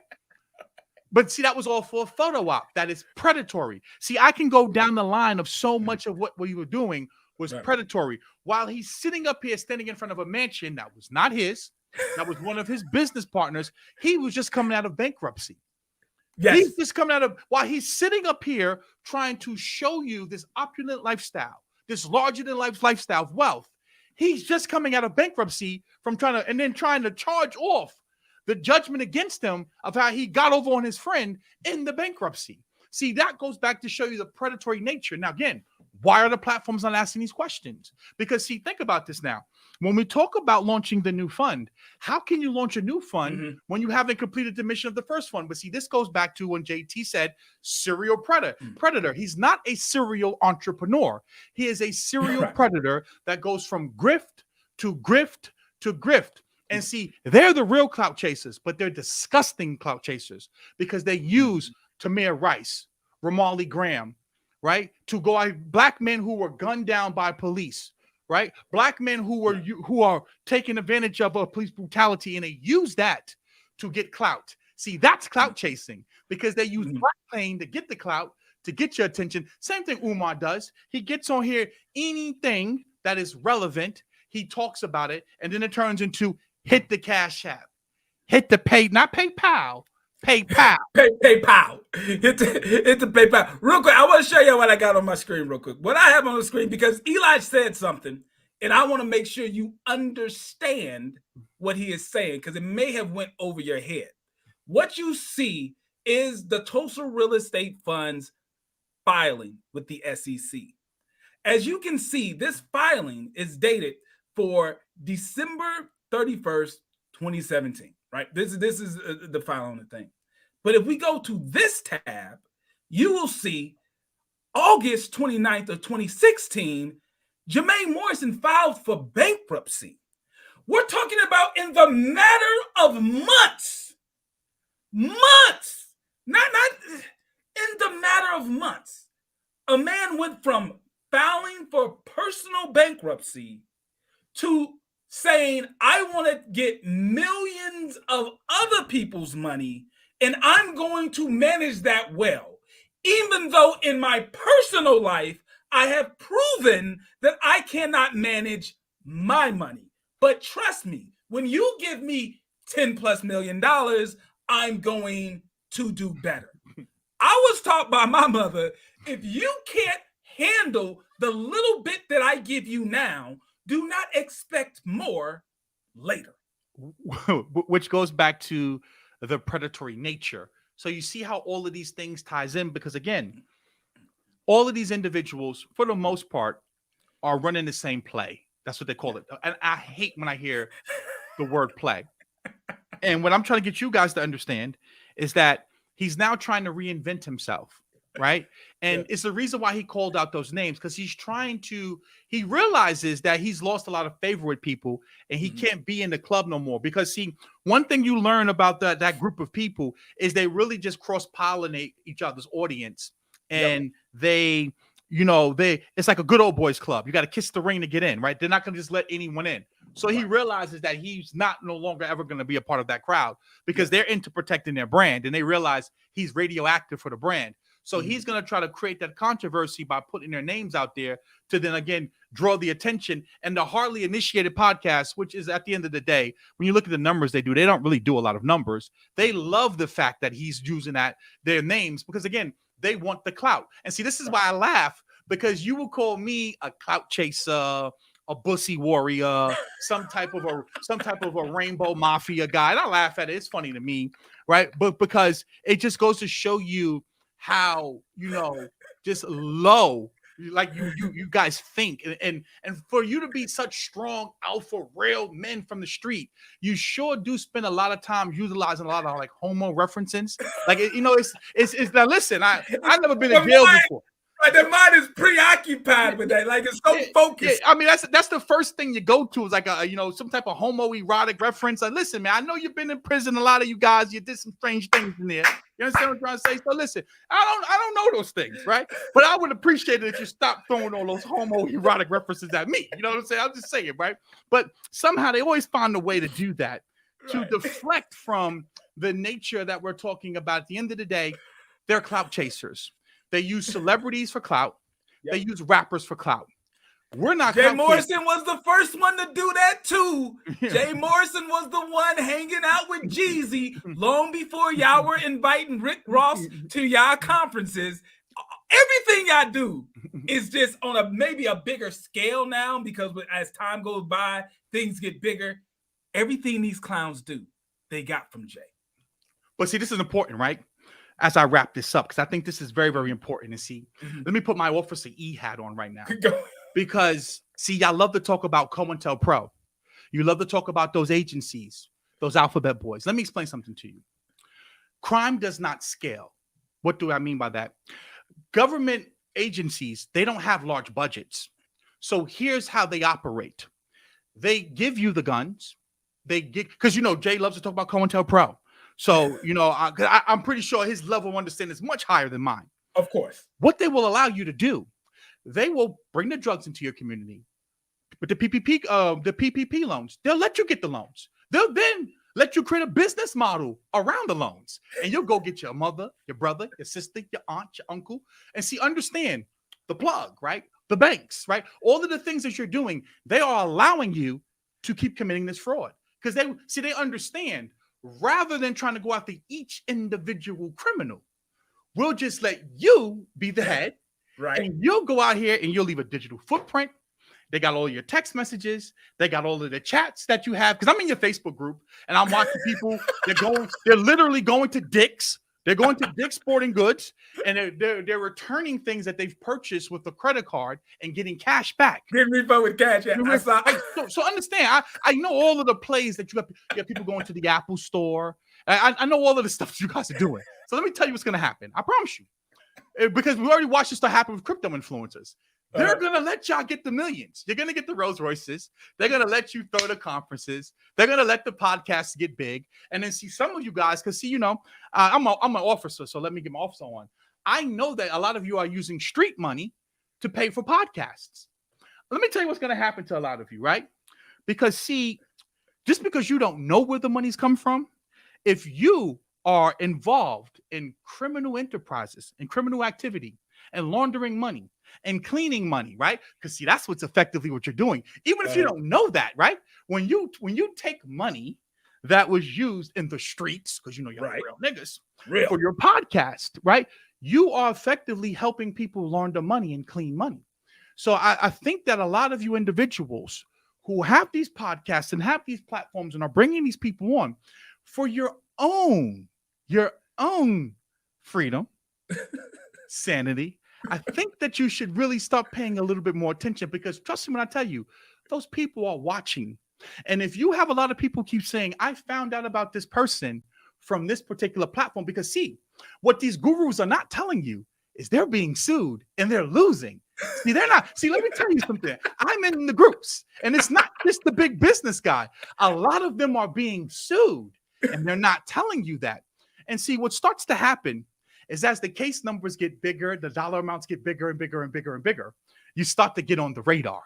So I would say to you, you don't have to listen to me. I'm a coon. I don't really know too much, right? But I promise you, once the FTC gets involved and the FBI gets involved, because you are not properly disclosing the conflicts of interest. You're not disclosing that you're getting paid. You're not disclosing where this money is coming from. I promise you, you're going to wake up one day and you're going to have a really, really bad day. So what I would say to you, because see, understand, banks don't lose. Oh, trust me, they're not going to lose. If you think that you're going to have thousands of black people, because you always talk about, we're over incarcerated and we're over policed. We're going to be the face of a lot of this crime that's happening. Yes. Because I promise you, they're going to make some of you the poster child in the face of it. So I would be very, very mindful right now. If you're a person that's engaging in something that you think is borderline, I would definitely tell you, fall back, quit while you are ahead, because I promise you, something's about to happen to a few of you if it hasn't already happened. Listen, we're going to close out on that one, because trust me, I've got people in my DM who say they're very close to some of these guys, and I'm being told that they are under investigation. Yes. And they're actively dealing with government entities with this investigation that are going on right now. Now, I'm not going to jump the gun. I'm going to wait till it comes out, and we're going to have an episode, and we're going to react to it. But some of y'all know them alphabet boys have knocked on your door, and you're actively, providing them with information for their investigation, and you're hoping that it just goes away. It's not going to go away. And I'll add to that too, because this is important. I want you guys to understand. See, and this goes back to culture, right? Because a lot of this is that street rap culture where you'll watch a rapper literally go outside, murder someone, right? Sell drugs, and then go in the studio and rap about it, right? And rap about it. And effectively, they'll be like, hey, motherfuckers are snitching on us. You are doing the same thing that the rappers do. When you go on these podcasts and you talk about how you can go get 5 credit cards. I watched a girl go on a podcast and say you could get 5 credit cards within 72 hours of opening up a business. I said, God damn it, she's going to jail. She's going to jail. But listen, I don't wish jail on no one. I know I'm making fun of it and I'm joking about it, but I'm serious right now. You are snitching on yourself. It is not me and JT. It is not, we're not, because we're agents. We're really trying to do you a favor. And we're saying to you that you can educate. You can even play a little bit in the gray area. When you are telling people that they can get 5 credit cards in 72 hours of opening up a business just with the EIN, not only is it unrealistic, right? But God damn it, you don't think the banks have the same? So you don't think that they have Instagram? You don't think that they're not watching the things that you're doing? You don't think that they have data? You don't think that they have demographics? You don't think that they have your IP addresses? You really think that, it is amazing to me how some of you think that you are so intelligent, you're so smart, right?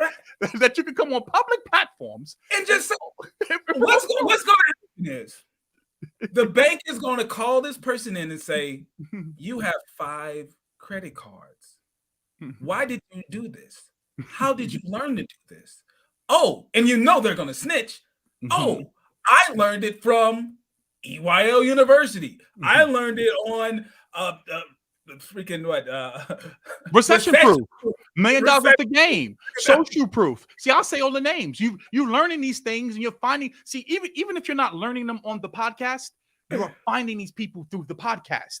So you have to understand, when they build cases, they try to draw connections, parallels, right? And see, understand, even if you're not directly engaging in a criminal enterprise, because you are, Look what's happening with big business right now. If you go and read the RICO cases, it wasn't just him that got hit with the real estate RICO. It was many of the affiliates and the associates who probably never really even benefited from the fraud or was engaged in the fraud. It was really him. So understand when I'm saying to you, I am not pulling a rabbit out of my rectum here, right? I am not sitting up here trying to scare you. These people are being hit with lawsuits. It's real. Big lawsuits. This is actually happening right now in real time. They just won't tell you about it. No. Okay? Because they know that you're not going to do the digging. You're not going to do the research. I am not saying these things because I want black men to go to jail. I am not saying these things because I want to try to, I'm clout chasing. My platform's going to blow up regardless. You know why? Because people can see the authenticity in the things that I teach. And one thing about time is it reveals all. And time is revealing that many of these people are just functions of a bubble. Simple. And now it's all falling apart, and they're falling apart. Right. We almost feel like Thanos, right? Mm-hmm. When Thanos was telling us, like, listen, after all that, after doing all that, you still end up coming back to me. After all the Turo plays don't work, after all the Airbnb plays don't work, after all the BS that these financial gurus said that you were going to do to make you so much money, that's why you bought that course. After all this stuff leaves you damn near bankrupt, Eli and Pocket Watching with JT will still be here to teach you that, yes, you can build wealth. It will not be overnight. It will take hard work. Everyone's not going to do it because everyone just does not have the work ethic. But if you have the work ethic and you're willing to make personal sacrifices, what's a personal sacrifice? Maybe not eating out at fast food restaurants 3 to 4 to 5 times a week. And you actually have to meal prep and buy groceries and save as much money as possible so that you pay down debt and that you can actually invest real money, not a $500 TULSA real estate fund play, but actually dollar cost averaging into some index fund over the course of 15 plus years so that you can become a comfortable millionaire. We'll still be here to teach you the stuff that actually works. And also understanding the business cycle, understanding monetary policy, understanding certain strategies and certain investments will do better in certain market environments than others, right? Like this is not complicated. A lot of people try to sit up here, and it's amazing to me how these people who they have these crystal balls and they're masters at investing, right? And they love to go out here and see. What you have to understand is that they say things for shock value, and they'll make 50 predictions. And the 2 that come right, they go, see, look, I told you. See, I told you. Look at me. And because they know that you're illiterate, right? And you have the intellectual bandwidth of a gnat, you're going to go, yeah, see, he just dropped some game. Again, we have to understand investing is about taking calculated risk. It is about being educated. And Warren Buffett, I don't agree with most of what Warren Buffett says. But this is one thing that he stated. Invest in things that you understand and invest in things that you know. Okay. Yep. And sometimes you can sit out a few things. I've been an entrepreneur for 15 years. You know how many times I've heard this is a once in a lifetime opportunity? This is a ground floor opportunity. I promise you, there will always be something new that is a groundbreaking opportunity. There will always be another once in a lifetime opportunity, whether it was rare earth metal stocks, whether it was 3D printing, whether it was shipping stocks, whether it was crypto mining companies, meme coins, meme stocks. I've been doing this for a long time. There will always be something. All right, people, listen, if you are not subscribed to What Happened to Common Sense, I know my moderators have been dropping it throughout the entire podcast. Also, it's going to be in the link, in the description of this video, and I'm also going to add him to the title of the video so you don't miss it. Make sure you subscribe to What Happened to Common Sense. I will hopefully be back next week if I have a good enough topic to speak on. Otherwise, I am going to relax. Eli, thank you so much for coming through, brother. I absolutely appreciate it. Y'all make sure y'all subscribe to my brother. We are out. This is Pocket Watching with JT. Listen, if you have something that you would like to see me react to, I'm giving you the instructions of how this works. All you have to do is post the link in the comment of this video, Or you can tag me in a social media post. If something pops up, somebody talking about money and it seems a little odd to you, tag JT Pocket Watcher in the Instagram post or the TikTok or whatever it is. What you should not do to get me to try to react to something, don't simply say, hey, JT, look into so-and-so, and you type their name. I'm not researching someone's name. Actually post a link to the content you want me to react to. Also, do not try to intimidate me into reviewing someone you don't like. Don't say, JT's scared to do a video on so-and-so, because my pettiness will keep me from doing the video just to make sure you stay upset with me. Because I don't know who you are, and I care nothing about you being upset with me. But I get a little enjoyment knowing that someone out there is mad because they tried to intimidate me to do something, and I didn't give in. So act like an adult. If you want me to review someone who you think is a little fishy financially, come to me like an adult. Say, hey, JT, check this out. Actually give me a link to the content you want me to see. Don't just give me their name, because I'm not wasting 2 hours, 3 hours searching through endless content of that person to try to figure out what you want me to look at. Other than that, you can go to pocketwatcher.net. I have a 100% free course to teach you how to get out of debt, how to create a budget. Go to pocketwatcher.net, click Pocket Watcher Academy, free course, teach you how to budget, how to pay off debt, and get on the road to actually building wealth. All right, people, I'm out of here. Y'all have a great week.